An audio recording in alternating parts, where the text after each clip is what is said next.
Hi, happy Bogi to all. I am Shanmukh, English faculty of Focus Academy. Today I am going to teach tenses which are very important for all competitive exams as well as spoken English. Okay, let's go to start. Tenses. Normally tenses means time. Okay. Tenses means time, తెలుగులో చెప్పుకుంటే సమయం. టెన్సెస్ని 3 టైప్స్గా divide చేస్తున్నారు. అవేంటి? Present tense, past tense, future tense. So ఈరోజు మనం present tense గురించి తెలుసుకుందాం.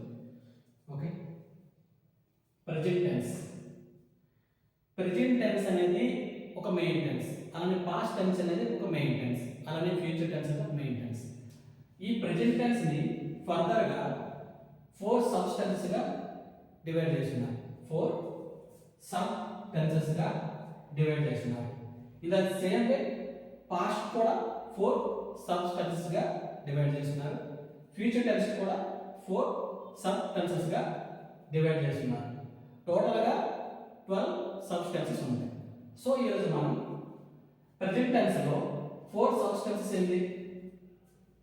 1 simple present, 2 present continuous, 3 present perfect, 4 present perfect continuous tense. ఇలా 4 సబ్ టెన్సెస్ ఉన్నాయి. అందులో ఈరోజు మనం first sub tense simple present గురించి తెలుసుకుందాం. Okay, simple present tense. Simple present tense ఎప్పుడు యూజ్ చేస్తారు? నార్మల్గా సింపుల్ ప్రెజెంట్ టెన్స్ అనేది ఎప్పుడైతే మనం డైలీ యాక్షన్స్, రొటీన్ యాక్షన్స్ ఒక హ్యాబిట్ లాగా చేస్తాం. Simple present tense is used in daily actions, habits, repeated actions, అలానే యూనివర్సల్ గురించి సింపుల్ ప్రెజెంట్ టెన్స్ అనేది యూజ్ చేస్తాం. ఓకే, ఏంటి రిపీటెడ్ యాక్షన్స్ ఏంటి, హ్యాబిట్స్ ఏంటి, మనం ఇమేజ్ ద్వారా తెలుసుకుందాం. ఓకే, చూడండి, ఇవి డైలీ రొటీన్స్, అంటే మనం డైలీ చేసే పనులు. బ్రష్ చేయడం, బాత్ చేయడం, తినడం, వెళ్ళడం, స్కూల్కి రావడం, ఇవన్నీ ఒక రిపీటెడ్ యాక్షన్స్. ఎలాంటి పనులైనా ఇలాంటి పనులు చెప్పాలంటే అవి సింపుల్ ప్రెజెంట్ టెన్స్ లో చెప్పాలి. ఓకే, ఇక్కడ చూడండి, ఇక్కడ వాచ్ చేయడం, ఇక్కడ పడుకోవడం, బ్రష్ చేయడం, తినడం, అంటే ఇవన్నీ మనం డైలీ చేసే పనులు కదా. ఇవన్నీ సింపుల్ ప్రెజెంట్ టెన్స్ లో యూజ్ అవుతాయి. ఓకే, చూసారు కదా ఈ pics. Okay, done.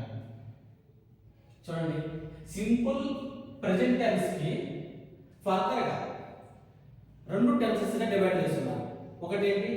Assertive sentence, రెండోది ఇంటరగేటివ్ సెంటెన్స్. ఈ అసర్టివ్ సెంటెన్స్ ని ఫర్దర్ గా 2 పార్ట్లుగా డివైడ్ చేస్తున్నాం. అసర్టివ్ సెంటెన్స్ లో పాజిటివ్ సెంటెన్స్ ఉంటుంది, అందుకే అఫర్మేటివ్ సెంటెన్స్ కూడా అంటాం. ఇంకొకటి నెగిటివ్ సెంటెన్స్ ఉంటుంది. ఇలా 2 సెంటెన్స్ గా డివైడ్ చేస్తుంది. ఓకే, ఫస్ట్ మనం పాజిటివ్ ఆర్ అఫర్మేటివ్ సెంటెన్స్ గురించి డిస్కస్ చేద్దాం. ఓకే, చూడండి, పాజిటివ్ సెంటెన్స్.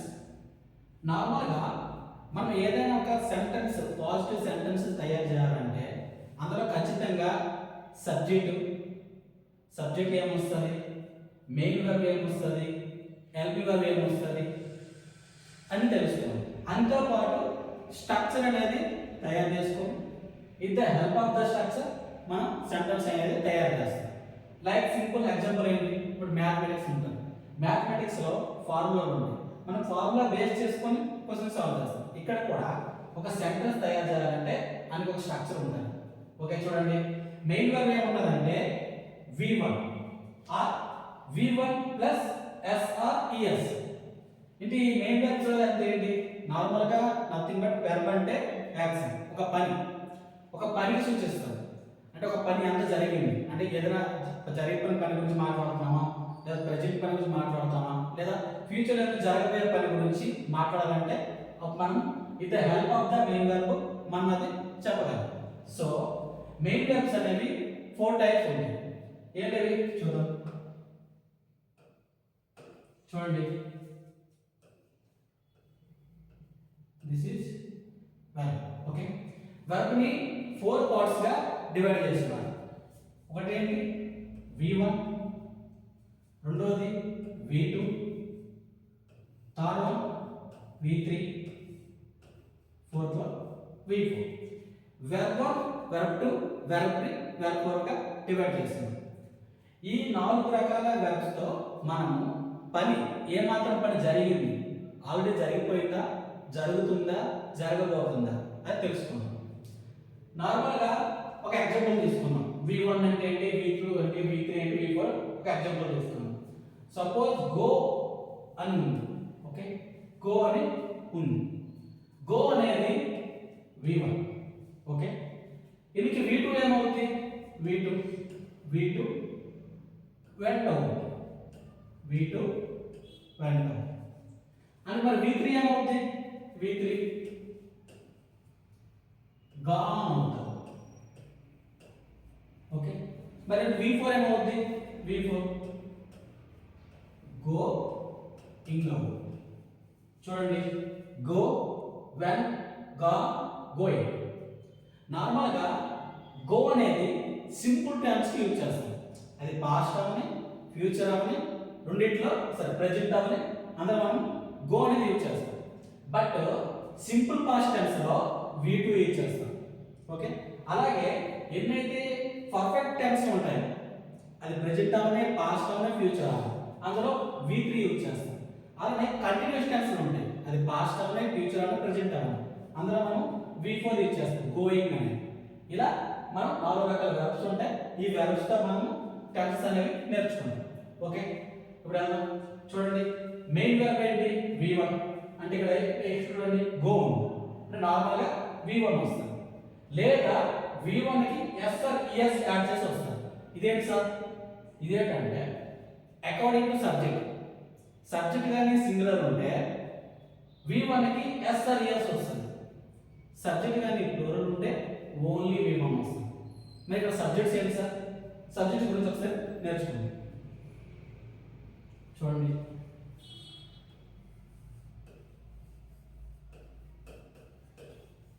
సబ్జెక్ట్స్ ఏంటంటే నార్మల్గా ఎవరైతే ఒక పని చేస్తారో కర్త, ఇంగ్లీష్ చెప్పాలంటే కర్త. ఒక పని ఒకరి ద్వారా జరుగుతుంది కదా, అది సబ్జెక్ట్ అంటారు. Subjects nothing but pronouns, some nouns. Okay, ఏందా సబ్జెక్ట్స్ ఇప్పుడు తెలుసుకుందాం. I, he, she, it, they,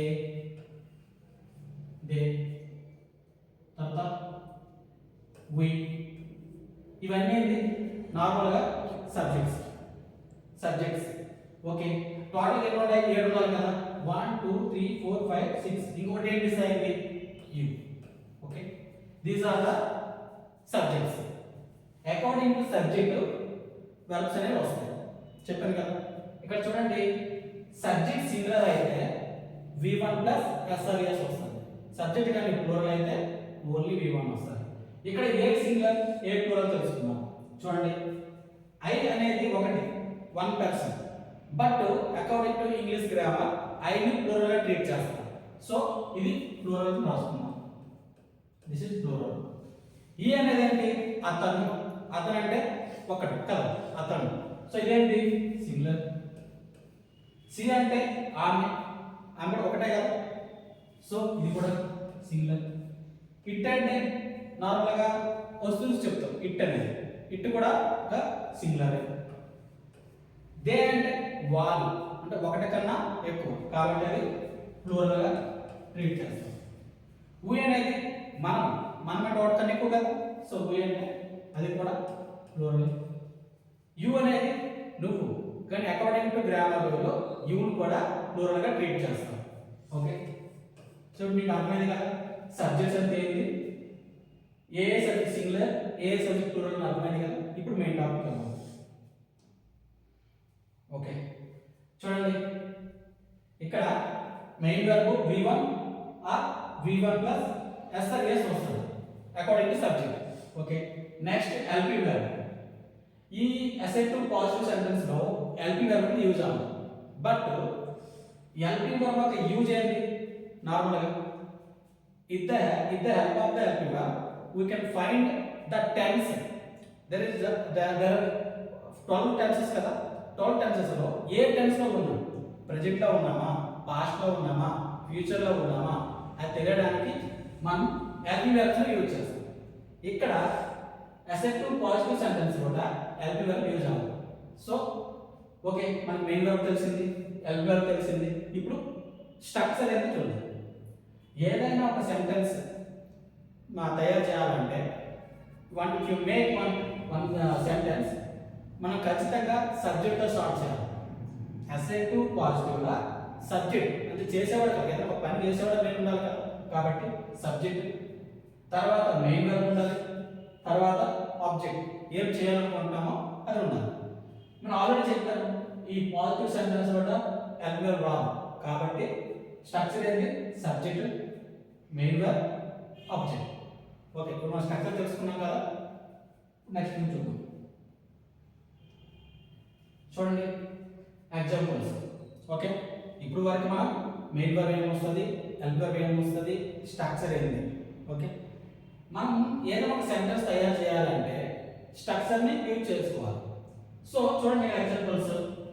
he goes to the gym every day అనేది ఇక్కడ ఏం చెప్పుకుంది సెంటెన్స్ గా, అతను ప్రతిరోజు జిమ్కి వెళ్తాడు. ఇది ఒక హ్యాబిట్ కదా, హ్యాబిట్. చూడండి మరి ఇక్కడ హీ అనేది ఏంటి? సబ్జెక్ట్ కదా, సబ్జెక్ట్. నేనేం చెప్పినా according to subject main verb అనేది కన్సిడర్ అవుతుంది.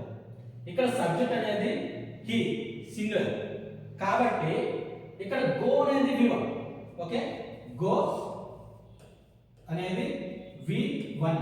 మరి నేనేం చెప్పినా సబ్జెక్ట్ కానీ సింగులర్ ఉంటే ఆ V1 కి ఎస్ అనేసి పెట్టాలి. సో ఇది సింగులర్ కాబట్టి దీనికి ఈఎస్ అనేది యాడ్ అవ్వాలి. అర్థమైందా? గోస్. సో ఈ goes to the gym every day. అర్థమైంది కదా, అదొక ఎగ్జాంపుల్. ఇప్పుడు చూడండి, the sun rises in the east. ఇదొక యూనివర్సల్ ట్రూత్ ఇది కదా. నార్మల్ గా సన్ ఎట్ సైడ్ ఉదయిస్తుంది, east side. So the sun అనేది ఇక్కడ ఏంటి? సబ్జెక్ట్ కదా. సో ఇక్కడ ద సన్ అనేది సింగులర్ ప్లూరల్ సబ్జెక్టా? సింగులర్ సబ్జెక్ట్ కాబట్టి ఆర్ఐఎస్ ఇదంతా ఎస్ యాడ్ చూడండి, రైజెస్ ఉంది. అదే ప్లూరల్ అయితే ఓన్లీ రైజ్ వచ్చింది. So the sun rises in the east. Okay, next చూడండి, next example. Water boils at 100 degrees Celsius. ఇది కూడా ఒక యూనివర్సల్ ఫ్యాక్ట్ కదా. 100 degrees Celsius లో వాటర్ ని బాయిల్ అవుతుంది. సో ఇక్కడ చూడండి వాటర్ అనేది సింగులర్ కదా, సింగులర్ కదా. కాబట్టి BOIL అనేది వెర్బ్ అని ఎస్ యాడ్ అయ్యింది. So water boils at 100 degrees Celsius. Okay, ఇదొక ఎగ్జాంపుల్ అయింది. చూడండి నాలుగోది.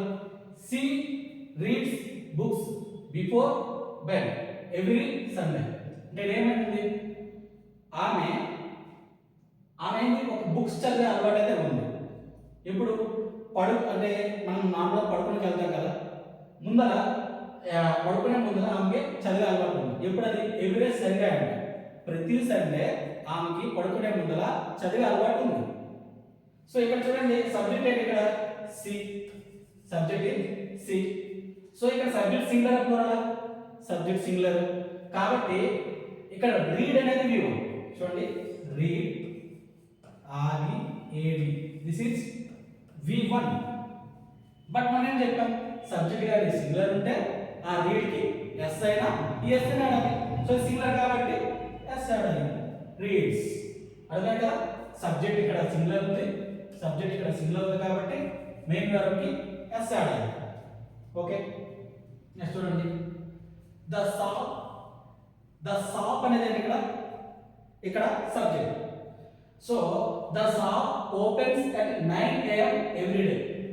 యూజువల్ గా ఆ షాప్ అనేది ప్రతిరోజు 9 గంటలకి ఓపెన్ చేయబడుతుంది కదా. సో ఇక్కడ ద షాప్ అనేది సింగులర్, సబ్జెక్ట్ కదా, సబ్జెక్ట్ సింగులర్ కాబట్టి ఓపెన్ అనేది V1 మనకి ఎస్ యాడ్ అయింది కాబట్టి opens. Okay, the shop opens at 9 AM every day. Okay, ఇది అర్థమైంది కదా. ఇప్పుడు నెక్స్ట్ ఆప్షన్ చూద్దాం. ఓకే, ఇక్కడ ఏదో సంథింగ్ మిస్ అయింది. దే. ఓకే, వై మిస్ అయింది అనుకోండి. ఇక్కడ they play cricket on weekends. Okay, they. ఇక్కడ దే అంటే ఏంటి? వాళ్ళు అంటే ప్లూరల్ సబ్జెక్ట్ కాబట్టి అక్కడ చూడండి ఓన్లీ ప్లే ఉంది. అదే దే ప్లేస్ లో సపోజ్ హీ ఉంటే ఏమైంది? ప్లేస్ వచ్చింది బికాస్ సబ్జెక్ట్ సింగులర్. కానీ ఇక్కడ చూడండి దే కాబట్టి ఓన్లీ ప్లే వచ్చింది. ఎస్ యాడ్ అవ్వాలి. They play cricket on weekends. Okay, next చూడండి. The train leaves at 6 PM daily. ఇక్కడ సబ్జెక్ట్ ఏంటి చెప్పండి? The train. The train is singular plural? Singular కాబట్టి LEAVE లీవ్ అనేది ఏంటి? అది మెయిన్ వర్బ్. అని ఎస్ యాడ్ అని చూడండి. ఎస్ అంటే సింగులర్ ఉంది కాబట్టి లీవ్స్ వచ్చింది. So the train leaves at 6 PM daily. So these are the examples of simple present assertive sentence. Okay, assertive is positive sentence. Done. Okay, next చూడండి. ఇప్పుడు వరకు మనం assertive పాజిటివ్ సెంటెన్స్ తెలుసుకున్నాం. ఇప్పుడు నెగటివ్ సెంటెన్స్ కూడా తెలుసుకున్నాం. మనం ఇందాక ఎలా అయితే మనకు ఒక మెయిన్ వర్బ్ తెలుసుకోవాలి, ఇక్కడ కూడా సేమ్. ఇక్కడ మెయిన్ వర్బ్ ఏముంటది? V1 ఉంటది. కానీ ఇక్కడ కూడా చూడండి, అబ్జర్వ్ చేయండి. అక్కడ మెయిన్ వర్బ్ V1 లేదా V1 plus S or S రావాలి. కానీ ఇక్కడ ఓన్లీ V1 ఉంది. ఎందుకంటే ఈ నెగటివ్ సెంటెన్స్ లో హెల్పింగ్ వర్బ్ యూజ్ అవుతుంది. ఓకే, చూడండి, హెల్పింగ్ వర్బ్ యూజ్ అవుతుంది. ఏ helping verbs? Do or does. Okay, అంటే మనం యాక్చువల్ గా ఇక్కడ ఎస్ ఆర్ ఎస్ పెట్టి సింగులర్ సబ్జెక్ట్ కి వర్బ్స్ మార్చేవాళ్ళం. ఇక్కడ ఏమైందంటే సపోజ్ సబ్జెక్ట్ సింగులర్ ఉంటే డు ప్లస్ ఎస్ డస్ అవుతుంది. సబ్జెక్ట్ కానీ ప్లూరల్ ఉంటే డు అవుతుంది. సో ఇక్కడ ఎస్ ఆర్ ఎస్ పెట్టాలి కాబట్టి ఇక్కడ అవసరం లేదు, డైరెక్ట్ గా V1 పెట్టుకోవచ్చు. ఓకే, చూడండి. ఓకే, మెయిన్ వర్బ్ తెలిసింది, హెల్ప్ వర్బ్ తెలిసింది. సో మనం ఇప్పుడు స్ట్రక్చర్ ఫామ్ చేయొచ్చు కదా. ఓకే, నేనేం చెప్పినా అసెర్టివ్ సెంటెన్స్ అన్ని సబ్జెక్ట్ తో స్టార్ట్ అవుతాయి. సో స్ట్రక్చర్ ఏది ఫస్ట్ వస్తుంది? సబ్జెక్ట్. ఓకే, నెక్స్ట్ నేను ఇక్కడ హెల్ప్ వర్బ్ ఉంది కాబట్టి subject next immediately help verb రావాలి. ఏం రావాలి? డు అయినా రావాలి లేదా డస్ అయినా రావాలి. సబ్జెక్ట్ కానీ సింగులర్ ఉంటే డస్ వస్తుంది, సబ్జెక్ట్ కానీ ప్లూరల్ ఉంటే డు వస్తుంది. ఓకే, తర్వాత ఇది నెగిటివ్ లో మార్చాలి కదా. అది పాజిటివ్ లో ఉండే నెగిటివ్ లో మార్చడం ఏం చేయాలి? మనం నాట్ పెట్టాలి. So not plus main verb. ఇక్కడ మెయిన్ వర్బ్ ఏమొస్తుంది? ఓన్లీ V1, SES రాదు. ఓకే, చూడండి. తర్వాత ఆబ్జెక్ట్. సో స్ట్రక్చర్ ఏంటి? Subject plus do or does plus not plus main verb plus object. Okay, example చూద్దాం. చూడండి, ఫస్ట్ ఎగ్జాంపుల్. ఇందాక మనం ఏదైతే అసెర్టివ్ పాజిటివ్ సెంటెన్స్ తీసుకున్నామో అదే ఇక్కడ తీసుకున్నాం. ఒక అసెర్టివ్ పాజిటివ్ సెంటెన్స్ ఎలా నెగటివ్ మారుస్తుందో ఇక్కడ చూడొచ్చు. చూడండి, he does not go to the gym every day. మనం ముందు ఏం చదువుకున్నాం? అసెర్టివ్ పాజిటివ్ లో he goes to gym every day. ఇది నెగటివ్ మార్చాలి కాబట్టి ఈ తర్వాత సబ్జెక్ట్ కదా, ఇది సబ్జెక్ట్. ఇది సబ్జెక్ట్ మనకి ఏం రావాలి? హెల్పింగ్ వర్బ్ రావాలి. ఇక్కడ ఈ అనేది ప్లూరల్ సింగులర్ కాబట్టి అక్కడ డస్ వచ్చింది. అదే ప్లూరల్ అయితే డు వచ్చింది. So he does not not రావాలి కదా, నెగిటివ్ లో మార్చాలంటే నాట్ యూజ్ చేయాలి. So he does not go. చూడండి, అక్కడ ఏముంటది? గోస్ ఉంటుంది, అంటే గో ప్లస్ ఎస్ ఉంది. ఇక్కడ ఓన్లీ V1 వచ్చింది. అర్థమైంది కదా ఇప్పుడు? So he does not go to the gym every day. Okay, next చూడండి. Next example C. ఇక్కడ చూడండి, సి అనేది ప్లూరల్ సింగులర్ కాబట్టి డస్ నాట్ అంటే డజంట్ అన్న సేమ్. ఓకే, ఇక్కడ ఏం లేదు, ఈ డు డస్ ఉంది కదా, సింపుల్ గా ఎన్ పెట్టుకొని కామా పెట్టుకొని టీ పెట్టుకోండి. డస్ నాట్ అన్నా డస్ నాట్ అన్న డజంట్ అన్న same. Okay, she does not read books before bed every Sunday. మనం ముందర పాజిటివ్ ఏం చేసుకున్నాం, సి రీడ్స్ బుక్ అని చదువుకున్నాం కదా. అక్కడేముంది రీడ్ ఎస్ ఉంది, ఇక్కడ ఓన్లీ రీడ్ ఉంది. ఎందుకంటే ఆ ఎస్ అని ఈఎస్ అనేది ఎల్పి వెర్బ్ ద్వారా యూజ్ చేస్తాం, మెయిన్ వెర్బ్ ద్వారా యూజ్ చేయాలి ఎప్పుడు నెగిటివ్ సెంటెన్స్ అయితే. Okay, he does not read books before bed every Sunday. Okay, అర్థమైంది కదా. ఓకే, ఇప్పుడు థర్డ్ ఎగ్జాంపుల్ చూద్దాం. దే, ఇక్కడ చూడండి దే అనేది సింగులర్ ప్లూరల్? ప్లూరల్. దే అంటే వాళ్ళు, కాబట్టి చూడండి అక్కడ డూ వచ్చింది. నార్మల్ సింగులర్ ఏం వస్తుంది, డజ్ వస్తుంది, బట్ ఇక్కడ డూ వచ్చింది. So according to subject LB verb do వచ్చింది. దే డూ నాట్, మరి నాట్ యూజ్ చేయాలి. నెగిటివ్ లో చెప్పాలి అంటే నెగిటివ్ లో సెంటెన్స్ ఉంది అని తెలుసుకుంటే ఎలా తెలుస్తాం, నాట్ నాట్ ఉంటే negative. So they do not play, they do not play cricket on weekends. Okay, next చూడండి. The train singular plural? Singular, కాబట్టి the train does not. They ఉంటే డూ వచ్చింది, ఆ దే ప్లేస్ లో ద ట్రైన్ ఉంది. ఇప్పుడు చూడండి సబ్జెక్ట్ లో, కాబట్టి ఆ ట్రైన్ అనేది సింగులర్ కాబట్టి డజ్ వచ్చింది, డజ్ నాట్ వచ్చింది. ఓకేనా. The train does not leave at 6 PM daily. ఇక్కడ ఒకటి అబ్జర్వ్ చేయాలి, నార్మల్ గా మనం పాజిటివ్ ఏం చేస్తాం, ద ట్రైన్ లీవ్స్. ఇక్కడ ఎస్ వచ్చింది కదా, ఇక్కడ ఎస్ లేదు, only V1. Okay, the train does not leave at 6 PM daily. అర్థమైంది అనుకుంటా. ఓకే, నెక్స్ట్ ఎగ్జాంపుల్ చూడండి. ఫ్రెండ్స్ అంటే మోర్ దెన్ వన్ పర్సన్ కదా, friends. So singular plural, this is totally plural కదా. సో ఇది ప్లూరల్ సబ్జెక్ట్, ప్లూరల్ సబ్జెక్ట్ కాబట్టి అక్కడ do వస్తుందా డజ్ వస్తుందా, డూ వస్తుంది. ఎందుకంటే ప్లూరల్ సబ్జెక్ట్ కి డూ వస్తుంది, సింగులర్ సబ్జెక్ట్ కి డజ్ వస్తుంది. So friends do not or don't అన్న same. Okay, don't read books daily. అర్థమైంది అనుకుంటా. Okay, these are the some examples of assertive negative sentence. Okay, next assertive అయింది, next interrogative ఉంది, అది next వీడియోలో తెలుసుకుందాం. ఇక్కడ తిరిగి ముగిస్తున్నాం. జై హింద్, జై భారత్.